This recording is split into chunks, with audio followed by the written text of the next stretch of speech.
27টি ছাত্র সংগঠনের সমন্বয়ে জুলাই আগস্টে খুনি স্বৈরাচারী ফ্যাসিস্ট হাসিনা বিরোধী আন্দোলনকে বেগবান করার জন্য এবং তার চূড়ান্ত পতনের লক্ষ্যে। এর পরবর্তীতে আমরা দেখেছি বিভিন্ন জায়গায় বৈষম্য বিরোধী ছাত্র আন্দোলনের নামে কমিটি করা হয়েছে। আমি শুধু আজকে এই যে বনানী থানার কমিটির যদি উদাহরণ দিতে চাই, এটা বৈষম্য বিরোধী ছাত্র আন্দোলন বনানী থানা কমিটি, এটা কি ধরনের কমিটি সেটা আমি আপনাদের কাছে প্রশ্ন রাখতে চাই। মানে বিপ্লব হয়ে যাওয়ার পর, হাসিনা পালিয়ে যাওয়ার পর কি কারণে এখন থানা ভিত্তিক কমিটি করা হচ্ছে?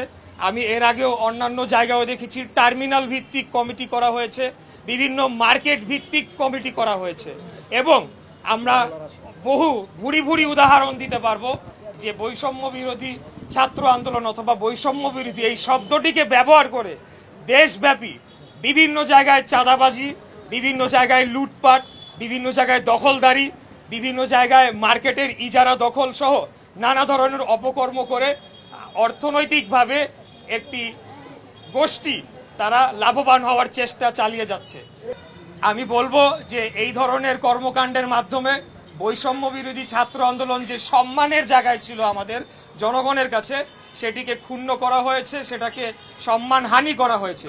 এবং আমি যেটা বুঝি এবং আমি যেটা বিশ্বাস করি, এই বৈষম্য বিরোধী ছাত্র আন্দোলনের সাথে যারাই যুক্ত ছিল হাসিনা বিরোধী আন্দোলনের সময়, তার 99% তারা সরে গিয়েছে, তারা যার যার শিক্ষা প্রতিষ্ঠানে তাদের শিক্ষার কার্যক্রমে তারা যোগদান করেছে। অতএব এখন কারা এই বৈষম্য বিরোধী ছাত্র আন্দোলন ব্যানারটিকে ব্যবহার করছে সেটা একটা প্রশ্নের সম্মুখীন হয়ে দাঁড়িয়েছে। এবং আমরা দেখেছি যে এই বৈষম্য বিরোধী ছাত্র আন্দোলনের নেতৃবৃন্দ বলেছিলেন যে তারা রাজনৈতিক দল গঠন করার পর এই সংগঠনের আর কোনো প্রয়োজন থাকবে না। তাহলে কেন এখনো তাদের কর্মকাণ্ড রয়েছে? আমি গতকালকের কথা বলছি, দুপুর এবং বিকালে দুইটি স্ট্যাটাস দেয়া হয় তাদের অফিসিয়াল ফেসবুক পেজের মাধ্যমে।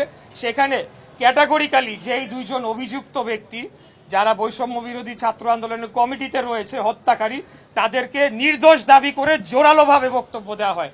আবার রাতের বেলা আমরা দেখতে পেলাম যে বৈষম্য বিরোধী ছাত্র আন্দোলনের একজন মুখপাত্র তিনি বলছেন ভিডিও ফুটেজে স্পষ্ট বোঝা যাচ্ছে না, যারা দোষী তাদেরকে আইনের আওতায় নিয়ে আসা হোক। তাহলে কি কোনটা আমরা বিশ্বাস করব? প্রথমটা বিশ্বাস করব না দ্বিতীয়টা আমরা বিশ্বাস করব? আমরা বলতে চাই যে বাংলাদেশে আমরা হাসিনা পরবর্তী, ফ্যাসিবাদ পরবর্তী এই বাংলাদেশে আমরা সকলেই সহ অবস্থান করতে চাই। প্রত্যেকটি ক্যাম্পাসে সকলেই যারা রাজনৈতিক দলের সাথে যুক্ত রয়েছেন বা রাজনৈতিকভাবে সচেতন রয়েছেন, তারা নিজ নিজভাবে তারা রাজনীতি করবে।